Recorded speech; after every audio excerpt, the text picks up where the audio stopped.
All right, let's work on a little bit of shoulder internal rotation mobility. We lose this a lot and it causes issues with how our shoulders move around in the socket, alrighty? We want to limit the restrictions so that there's no path of least resistance in your shoulder that can cause wear and tear. We want our ball and socket to be able to move freely in all directions, alrighty? There's a lot of different ways. Some simple way that I like to do it is you just kind of link the hands behind your back, okay?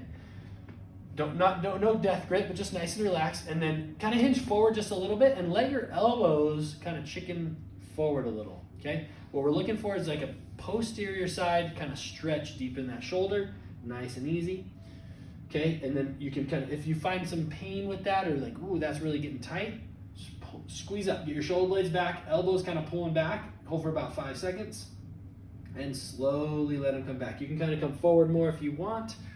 Do that 3 to 5 times, holding for about 5 seconds, and what you should find is that it starts to give a little bit more, okay? That's just a quick way, before you're gonna get into an exercise. You're not trying to do a real long and hard prolonged stretch.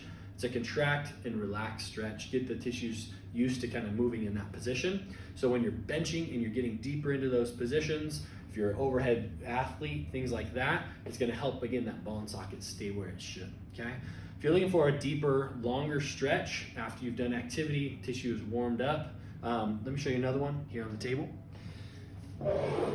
You can do this on your bed or in the comfort of your own floor. There I am in our mirror. Okay, so you'll lie on your stomach.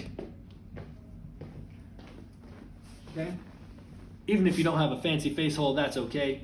I recommend having some kind of strap, like a belt or something that's not stretchy, so you can wrap it around that wrist and help it kind of get pulled up. Okay, and then you'll go to where you feel maybe it's a little bit restricted, but not like terribly painful. And you can see my elbow still kind of chilling up here, or it's kind of tight. So if I had a strap there, I would just kind of hold it here with this left hand, and then inhale, again, pull up, and then exhale. Think about that elbow just sinking down towards the floor or towards whatever surface you're lying on, okay? You may feel this pulling in the front of your shoulder. You may feel it tight in the back, okay?